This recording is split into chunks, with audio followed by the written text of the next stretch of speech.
Avant de commencer cette vidéo, je tiens à préciser qu'au moment où j'enregistre, je suis malade, donc ma voix va paraître un petit peu bizarre, je pense. C'est normal, ça va s'arranger dans les semaines suivantes, normalement, donc voilà. Désolé. Salut tout le monde, Pâques approche et c'est cool. Peut-être que certains d'entre vous le fêtent et font la tradition de la chasse aux œufs. Bah si, vous savez, évidemment, on cache des chocolats dans le jardin, ou à l'intérieur de la maison, ou l'appartement, et les enfants doivent les chercher. Bon, après, il y en a certains qui juste mangent le chocolat sans le planquer. Ils ont tout compris. Alors ce que j'ai toujours trouvé marrant, c'est qu'on raconte que ce chocolat, il est apporté par les cloches ou un lapin.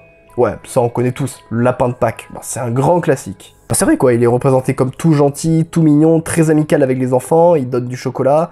Ouais, ça fait un petit peu bizarre dit comme ça, mais c'est un personnage vraiment enfantin et doux, rien de plus. Mais je suis désolé pour vous, aujourd'hui, le lapin sur lequel nous allons nous attarder n'est pas très amical. Non, pas du tout même.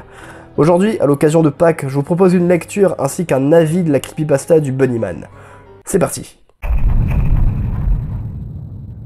Si vous êtes un amateur de creepypasta tout comme moi, vous avez sans doute déjà entendu parler du Bunnyman.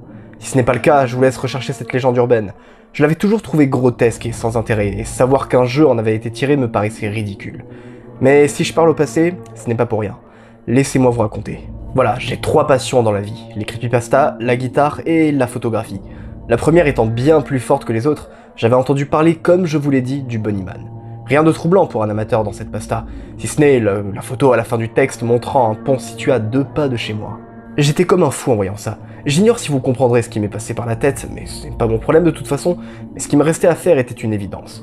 Je rassemblais dans mon sac une lampe, des piles, car on n'est jamais trop prudent, et l'objectif de mon appareil pour prendre des photos nocturnes. Il faisait déjà nuit quand je finis de faire mon sac, alors autant en profiter. Prendre une photo de nuit du pont serait la meilleure première expérience du mot que j'avais inventé. Real pasta. Ce mot sonnait bien, et je n'avais pas idée à quel point. Vers 21h, je mis mes Nike et endossai mon sac, passai en arrière ma main dans mes cheveux et parti de chez moi, l'appareil à la main. En 15 minutes, le chemin me mena près du pont. Je sortis ma lampe de poche et appuya sur le bouton. J'appuyais encore et encore, et rien ne se passait. Et j'avais oublié que les piles à l'intérieur étaient mortes. Une grosse décharge de stress monta en moi, mais je me calma, et je changea les piles immédiatement. Et alors, la lampe émit une forte lueur.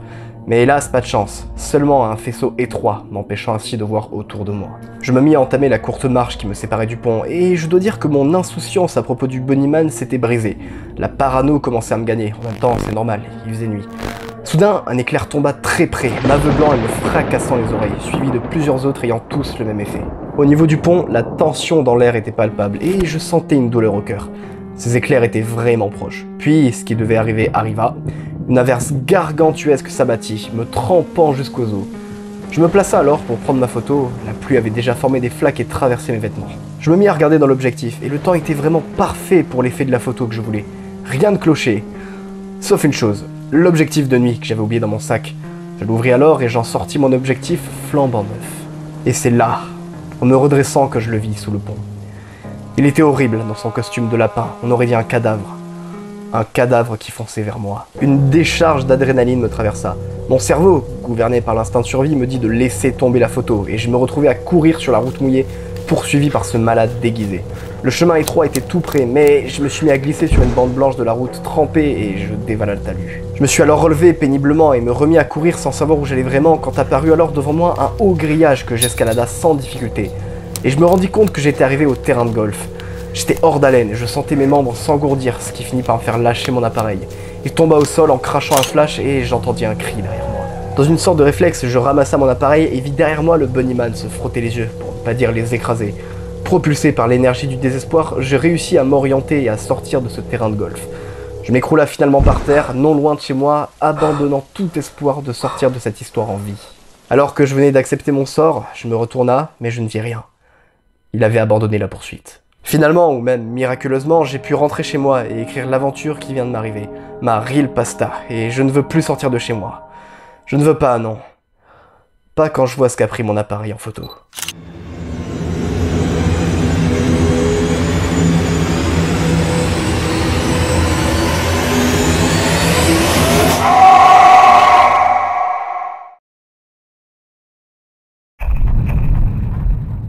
Voilà ce qu'est la creepypasta du Bunnyman. Elle date un peu, mais reste un classique. Mais alors, qu'est-ce que j'en pense ? Bon, vous connaissez mon avis sur les creepypastas, je trouve ça sympa, voilà, y a pas de souci, mais j'ai de gros problèmes au niveau de l'écriture de ces dernières et surtout du scénario.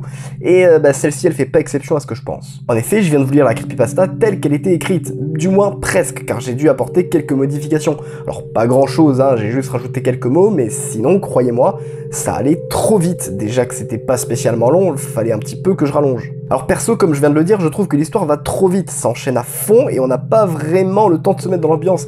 Et c'est dommage parce qu'au final, l'idée est vraiment cool. Alors après, ce qui est sympa ici, c'est que la personne dans l'histoire connaît elle-même la creepypasta du Bunnyman. C'est un petit peu méta et bon, ça j'aime bien. Et en fait, l'histoire originale, elle concerne le Bunnyman Bridge, donc le pont du Bunnyman, où le personnage se rend, dans ce que je vous ai lu. La légende urbaine, elle raconte que des gens se sont échappés d'un asile, et que le Bunnyman serait un de ces individus, et bon... voilà, c'était aussi très cliché, et en plus il y avait quelques ellipses temporelles, donc bon, c'était pas très intéressant au final. Alors par contre, ce qui est sympa, c'est les images du Bunnyman, et en particulier celle-ci.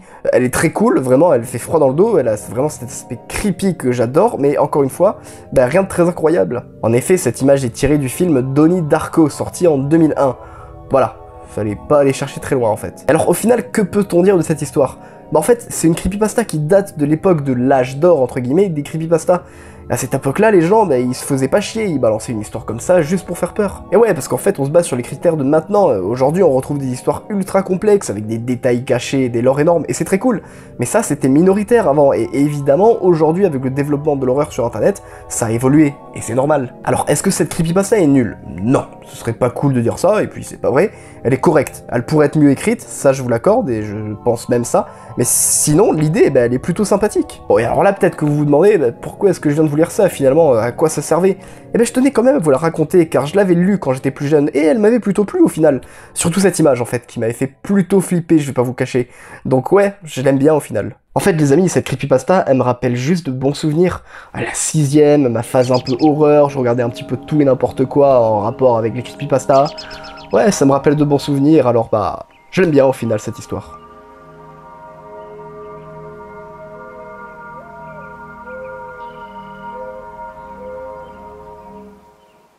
Voilà, c'est la fin de cette vidéo, merci de l'avoir regardé. Ça devait être un petit peu court, mais ne vous inquiétez pas, la semaine prochaine, il y aura 2 vidéos normalement. Je vous dis rien, mais vous inquiétez pas, vous allez être servis. Encore une fois, désolé pour ma voix, parce qu'à l'heure où j'enregistre, je suis malade et bien comme il faut, donc bon, c'est chiant, mais on fait avec. Je vous retrouve très bientôt dans de prochaines vidéos, portez-vous bien, salut!